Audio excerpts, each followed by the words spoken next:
Assalamualaikum dear students, my name is Rabia Amin and I am here to teach class 5th English grammar and literature.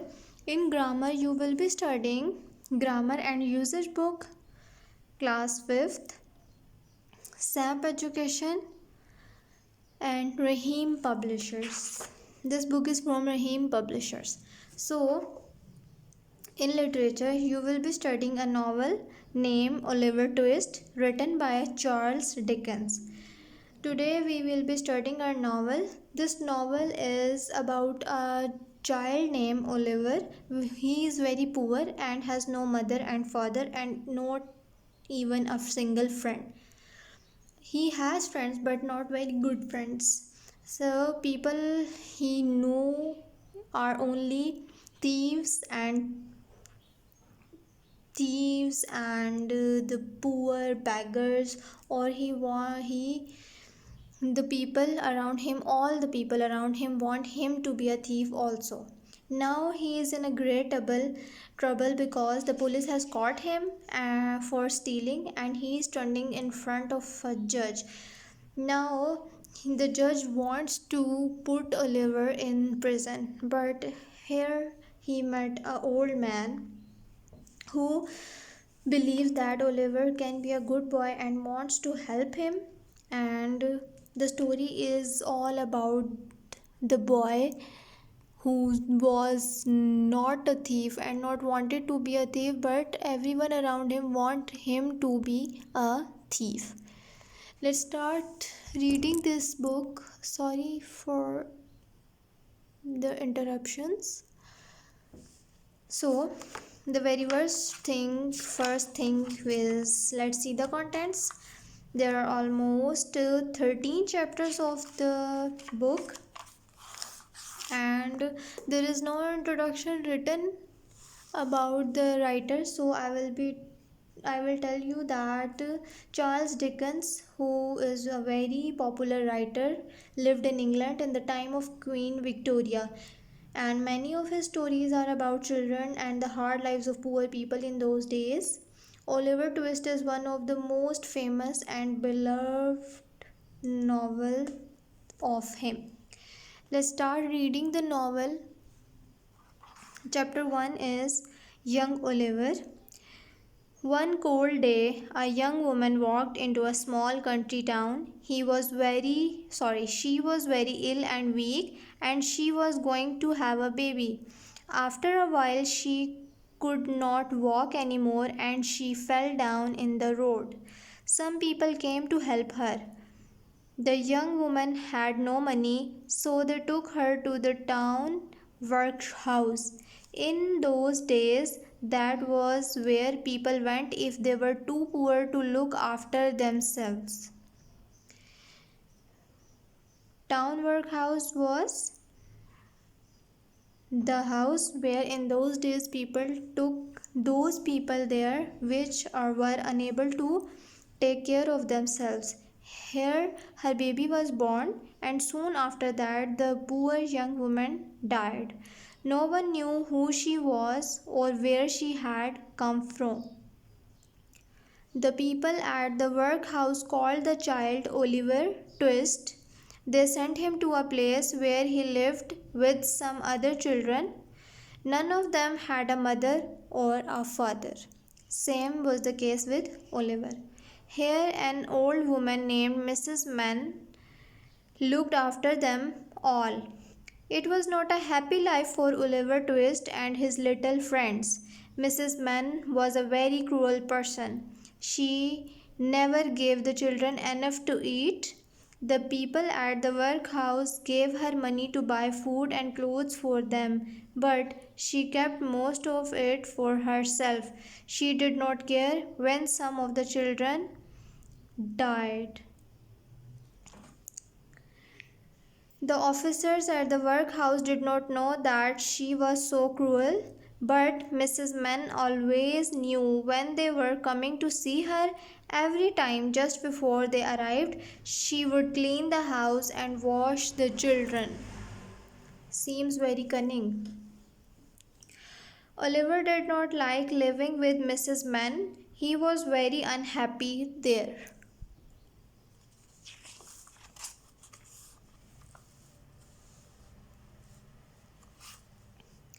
One day, the day when Oliver was 9 years old, something happened.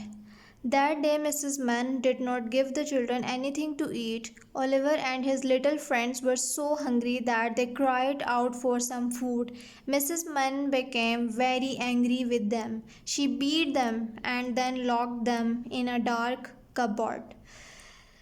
While they were in the cupboard, Mrs. Mann heard somebody coming towards the house. It was Mr. Bumble, one of the officers from the workhouse. Mrs. Mann quickly ran to the cupboard and pulled the children out. Then she washed their faces and put clean clothes on them. All this time, Mr. Bumble was knocking at the door angrily. Mr. Bumble was often angry. Mrs. Mann went to open the door for him. She looked pleased to see him, but really she did not like Mr. Bumble at all. "Why did you take such a long time to open the door?" Mr. Bumble said in a very angry voice. "Oh dear me," said Mrs. Mann. "I am very sorry. Sir, I forgot that the door was locked. I locked it so that the dear little children would not run out on the road." Mr. Bumble walked straight into the house. He was a fat, ugly man. Mrs. Mann tried to be friendly. She asked him to sit down. "Now, this child," said Mr. Bumble, looking very important. "This Oliver Twist is 9 years old today." "Well, madam, he is now too old to remain with you," he continued. "I will take him back to the workhouse. Let me see him." Mrs. Mann hurried to fetch Oliver. Oliver did not know what was happening. He stood in front of Mr. Bumble and looked very frightened. "Bow to this gentleman, Oliver," said Mrs. Mann. Oliver obeyed.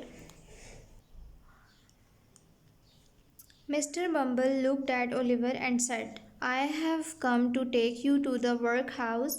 Will you come with me?" Then Oliver knew he must say yes. He knew Mr. Bumble was going to take him to a new home. He began to cry as he thought of his friends in Mrs. Mann's house. They were his only friends in the world. Now he was going to leave them. He would be all alone.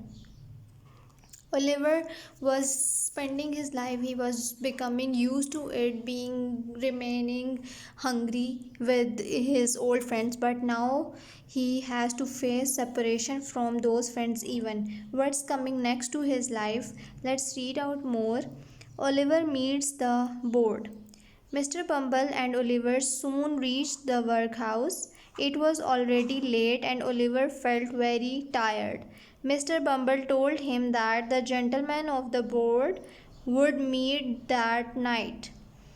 He said that Oliver would have to meet them. He told Oliver that the gentlemen of the board were very important because they were the men who ruled the workhouse. Oliver was sleeping when Mr. Bumble knocked him hard on the head. "Wake up, boy. You must meet the board now," he shouted. Mr. Bumble took him into a large room. Here, some fat gentlemen were sitting round a table. "What's your name, boy?" said one gentleman.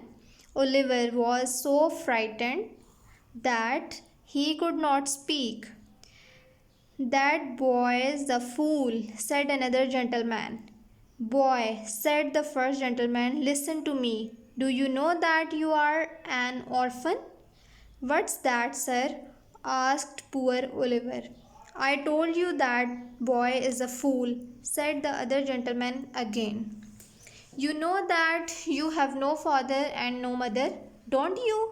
the first gentleman asked. "Yes, sir," replied Oliver, and tears came into his eyes. "Well, boy," said the first gentleman, "that is what an orphan is. An orphan is a child who has no mother or father. Now, Because you are an orphan, the workhouse must look after you.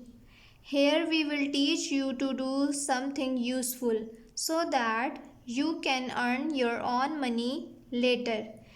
You will begin tomorrow morning at 6 o'clock. Oliver woke up the next morning at 6 and started working. Oliver asks for more. There were several other orphan boys working with Oliver. They all worked very hard for long hours. They were always tired and hungry. At meal times, they only had soup made with water and a little milk. The soup was called gruel. They ate their gruel from small round dishes called bowls. The boys could have just one bowl of gruel each. This continued for 6 months. Then the boys decided to do something about it. They were always hungry. They were almost dying because they were so hungry. One boy said he was so hungry that he was ready to eat another boy. The other boys were afraid, but they wanted more food too. So all the boys had a meeting. They decided that one boy should ask for more food. At meal times, there was a master who served the gruel from a large pot. The boy said that someone must ask the master for more. They chose Oliver. The next day at mealtime, Oliver had to do this. After the boys had finished every bit of their gruel, they told Oliver to go. Poor Oliver was very frightened, but he was very hungry. He got up from the table with his bowl and spoon.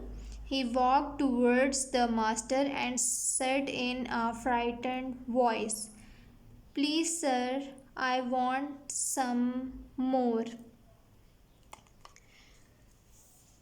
Oliver, who was expecting a better life, was unable to have a better life, and here he also get taunts and less food. So there was no changing in his life, and we will be studying in our next lecture what happened to Oliver next, whether he was able to get more soup or the master hit him or beat him or refused to give him more food, and what his friends did to him. What you people need to do is you people have to find synonyms of the words which we will be underlining now, and make sentences for each of a word. The very first word you people have to make sentence is clothes, unhappy. Next word is cupboard. Next word is frightened, shouted, tears. These are the words you people have to find synonyms and make sentences for each of these 5 or 6 words. You will be submitting your assignment pictures or you will be completing your notebooks, and these notebooks will be checked after as soon as your school will be opened, and you people must remain updated because you will have to appear in the exams. You have to appear in the exams which will be conducting as your school will be reopened. Today's lecture is here. Next lecture you will be studying more, and you people have to restudy and underline the difficult words. If you have any queries you can ask anytime, and we will be uploading grammar lectures next time inshallah. Meet you in next lecture. Allah Hafiz.